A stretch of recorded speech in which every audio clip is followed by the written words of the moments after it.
Olá pessoal, aqui quem fala é o professor Sondenberg para mais uma aula de geografia. É a segunda parte do conteúdo, sobre relevo, desse conteúdo aqui, segunda parte da aula. Geografia primeiro ano, conteúdo da segunda unidade, vamos dando continuidade aí. Logo mais terá nosso teste da segunda unidade. E é isso aí, ó, o relevo e solo, formação e classificação. Dessa vez a gente vai entender agora o relevo e o solo do nosso território, Brasil, nosso país, Brasil, beleza? Nosso território, nosso país. Como em qualquer outro relevo da Terra, a formação do relevo brasileiro não é diferente sobre sua formação. A formação do relevo brasileiro não é diferente dos demais, quando se trata de que se formou através de agentes internos e externos, da qual já foi trabalhar na primeira parte dessa aula. A estrutura geológica do Brasil, em grande parte, ela é bastante antiga, da qual que também já falamos no capítulo anterior. Ela é do período Arqueozoica, Pré-Tozoica, para terrenos cristalinos, Paleozoica e Mesozoica, boa parte dos sedimentares. Os processos que moldaram as formas do nosso território, como se apresenta nos dias atuais, são de modo geral recentes, Cenozoica, e continuam atuando evidentemente. Predominantemente o território brasileiro existe uma alternância do clima entre mais úmido e mais seco, em que principalmente no período terciário e quarteário, da formação geológica do nosso território, do território brasileiro, influenciou decisivamente a formação de processos erosivos e, em consequência, a modelagem do relevo do nosso país. Esse se dá o processo da formação geológica do território brasileiro. Além disso, o surgimento da plataforma sul-americana, também ao longo da era Cenozoica, concomitantemente à formação da Cordilheira dos Andes, delineou formas marcantes no território brasileiro, com diversos vales e escarpas de planaltos, algumas das peculiaridades do relevo brasileiro. E agora vamos entender um pouco as unidades do relevo brasileiro, Já tem um mapa, da caracterização do relevo brasileiro, segundo Haroldo de Azevedo, e aqui segundo dois estudiosos. Neste instante vamos compreender isso. Existem três classificações de unidade do relevo brasileiro, foram formuladas em períodos distintos por geógrafos diferentes. Haroldo de Azevedo, Aziz Abed Sabé e Juradir Rois. Cada uma delas foi feita levantando em conta determinados critérios. O primeiro, vamos entender aí, da década de 40, a partir de Azevedo, o geógrafo Azevedo, que dividia o Brasil em planaltos e planícies e definia suas unidades a partir das altitudes. Era basicamente nesse sentido, que de fato, se nós olharmos friamente, há uma predominância do relevo brasileiro em planaltos e planícies. As planícies correspondiam a superfície planas até 200 metros de altitude, e os planaltos se situavam-se acima das cotas aritméticas e apresentavam-se relativamente acidentadas. Na década de 60, outro geógrafo, Aziz Abadzé, estabeleceu uma classificação um pouco mais detalhada que considerava, além da altitude, os processos geológicos responsáveis pela gênese, ou seja, pela formação do modelado terrestre.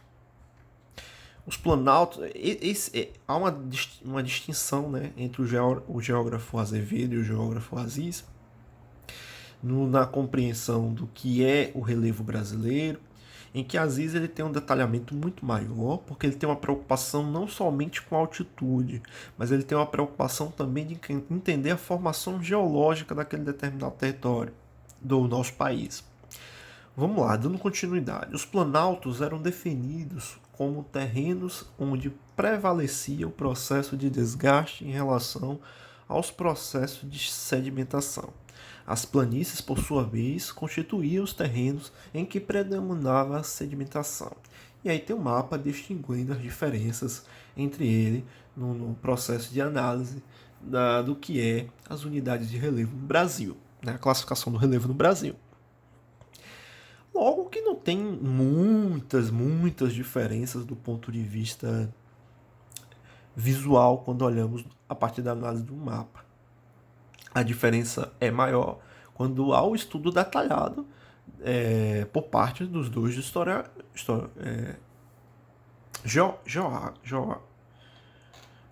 dois geógrafos. Perdão, quase não sai.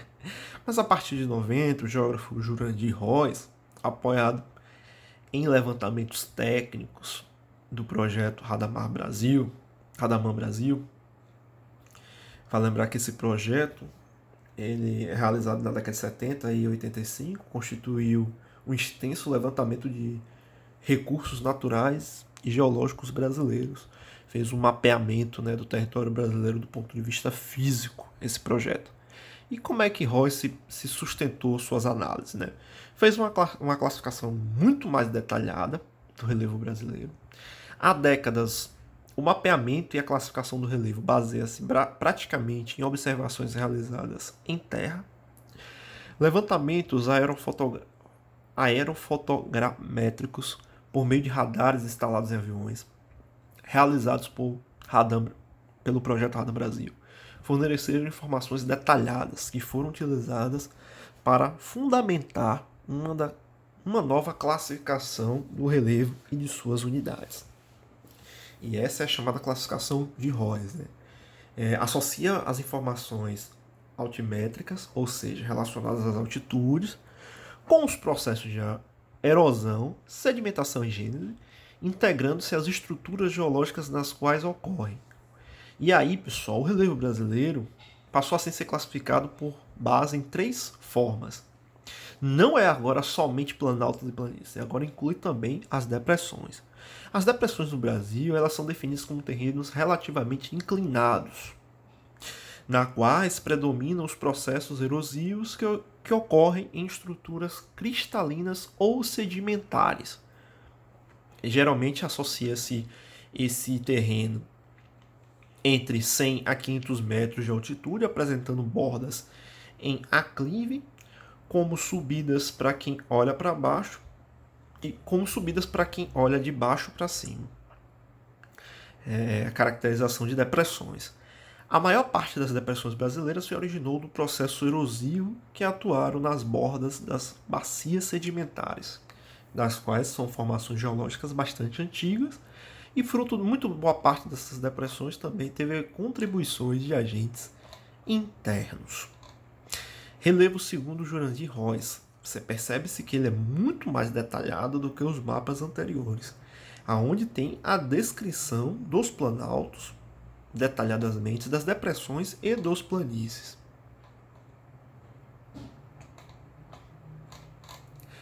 A depressão da Amazônia Ocidental apresenta formas de relevo em colinas baixas e é recortada por diversas planícies fluviais.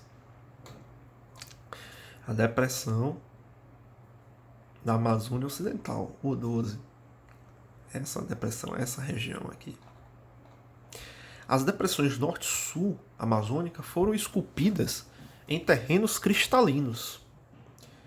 Enquanto a primeira apresenta colinas e morros baixos, entre as quais aparecem relevos residuais, gerando por intrusões granáticas, no sul amazônica são constantes os relevos residuais com o topo em forma levemente convexa, resultantes de intrusões granaticais e cobertas sedimentares antigas. Ambas pertencem aos grupos denominados depressões marginais.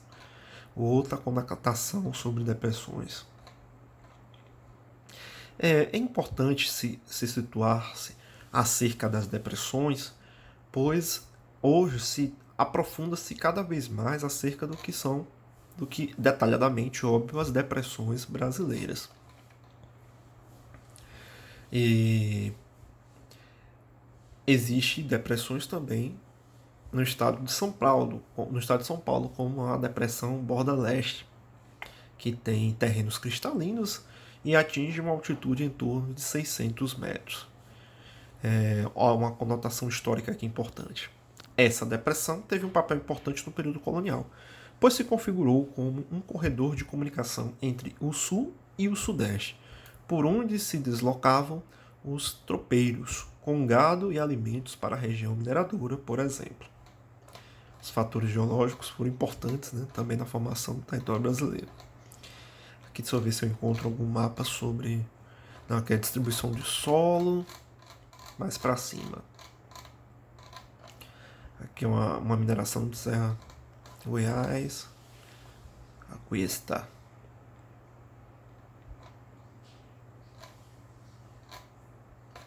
Vamos lá, nesse sentido também a depressão sertaneja e do São Francisco, como parte cortada pelo Rio São Francisco, favoreceu a expansão das atividades criatórias no interior do Nordeste brasileiro. Essa depressão apresenta relevos residuais, tanto em terrenos sedimentares como nas chapadas Araripe, Ceará e Pernambuco, e Apodi, no Rio Grande do Norte, como em cristalinos. Esses relevos residuais são denominados de iceberg, Inicialbergs.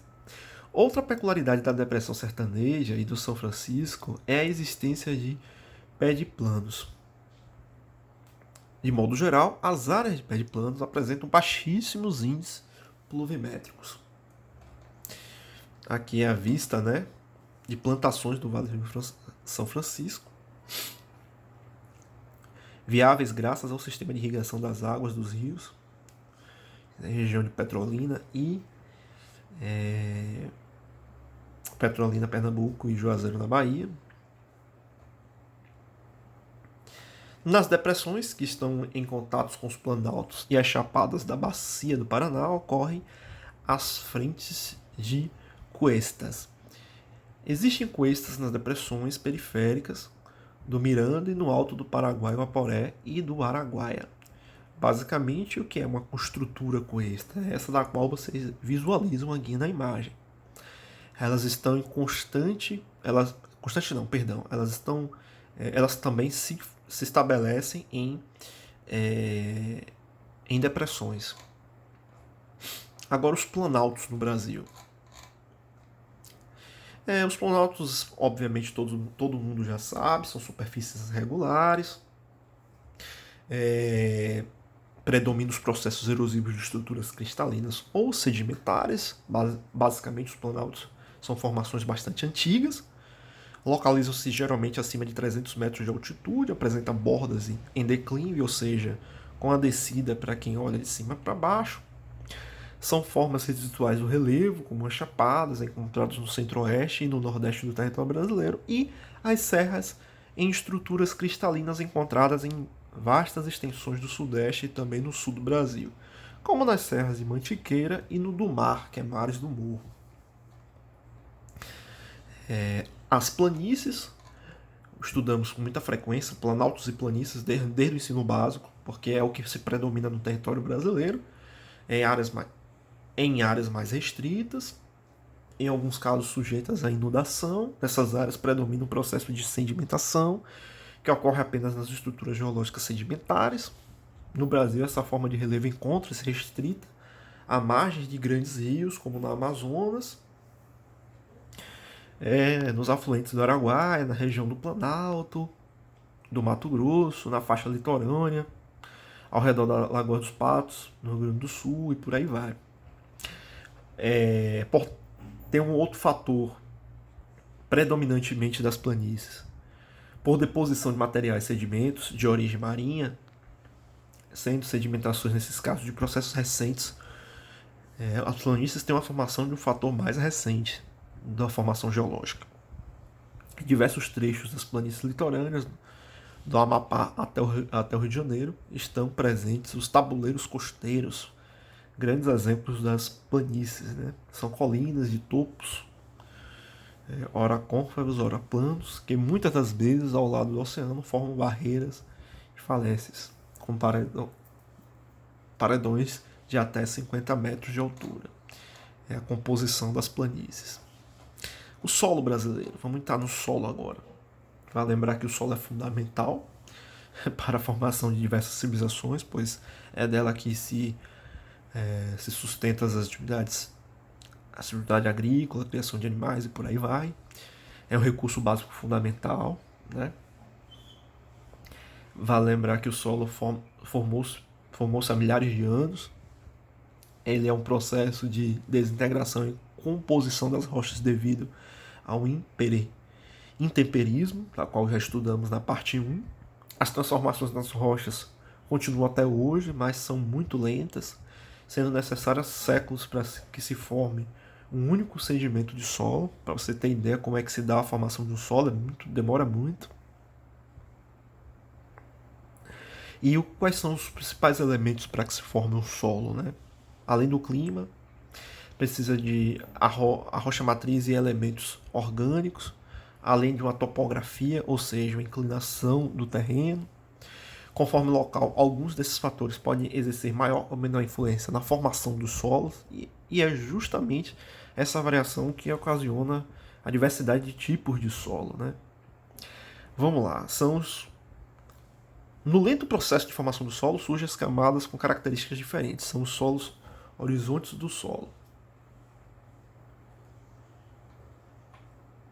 Vamos entender aí a classificação dos solos. Porque isso também vai depender da forma de como é que está se situado, em como se estabeleceu, se está próximo da água ou não, né? E vamos compreender os tipos. Horizontes. Classificação dos solos. Quanto à origem, solos podem ser classificados em eluviais, que é provenientes da degradação e da composição das rochas existentes no próprio local de formação, e aluviais, formados em virtude do acúmulo de material transportado pela ação da água e dos ventos. Diferentes classificações de solo podem ser feitas de acordo com critérios genéticos, morfológicos e morfogenéticos. A classificação dos solos foi bem utilizada que foi muito utilizada desde os meados do século XX, baseia-se na influência com a vegetação e o relevo, e principalmente com o clima que exerce sobre eles. Essa classificação recebe o nome de classificação zonal, porque está fundamentada nos tipos ou zonas climáticas. A classificação zonal divide o solo em 3 conjuntos. Aqui está caracterizando a forma de como basicamente como a ONU ela agrupa esses solos em basicamente 30 tipos. É importante considerar que esse sistema de incompreensão dos solos vai depender de cada país também, a forma de como o país analisa isso. No caso brasileiro, por exemplo, a Empresa Brasileira de Pesquisa Agropecuária, Embrapa, criou um sistema brasileiro de classificação dos solos, cuja sua segunda edição foi lançada em 2006.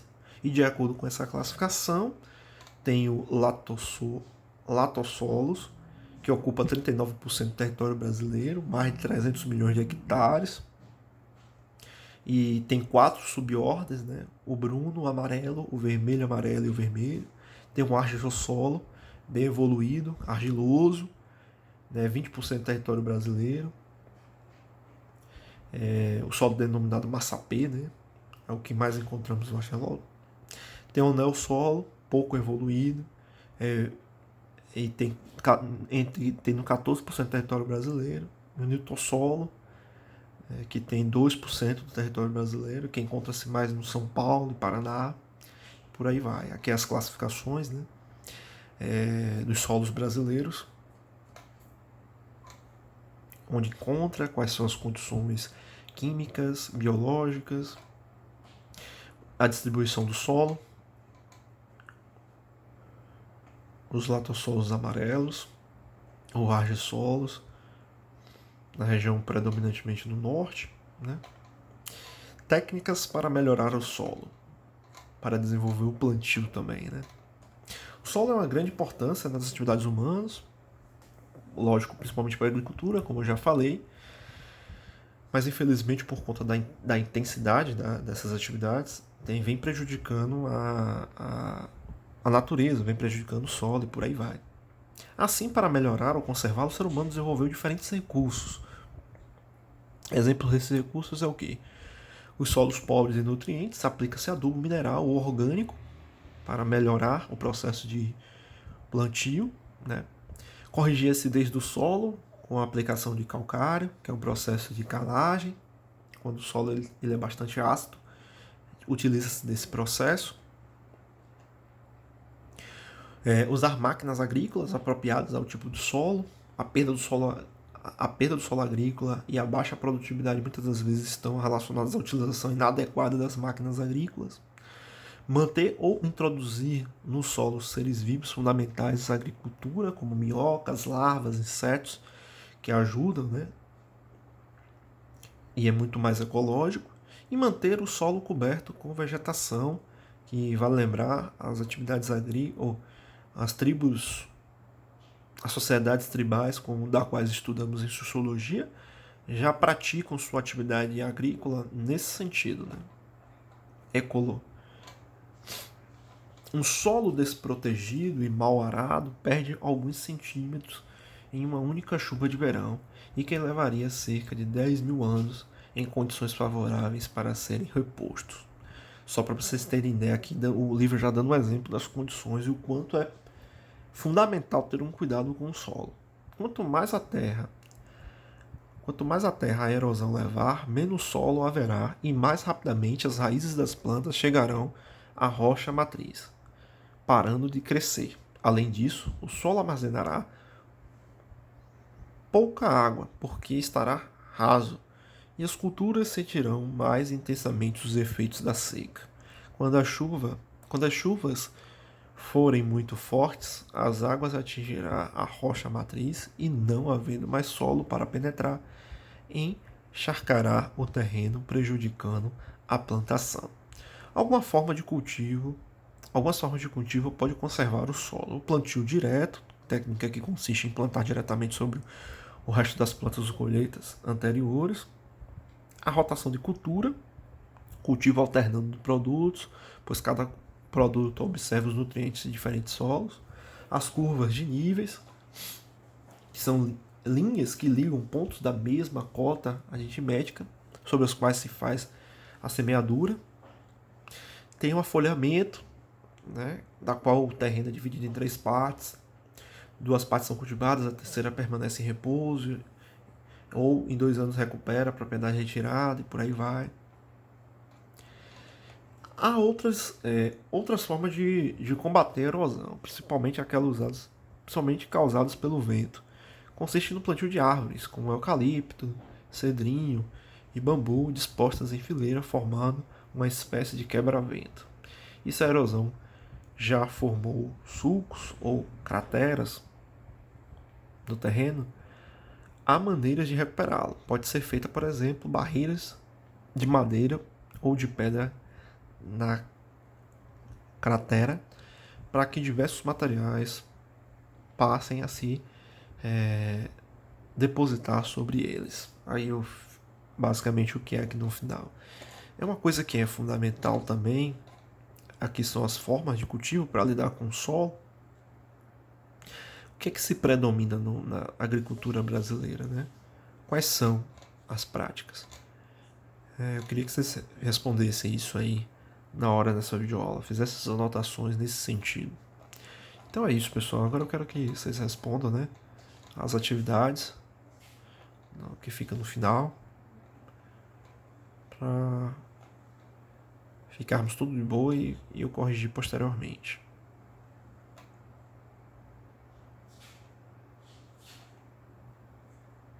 Então é isso, pessoal. Até mais, pessoal. Tchau, tchau.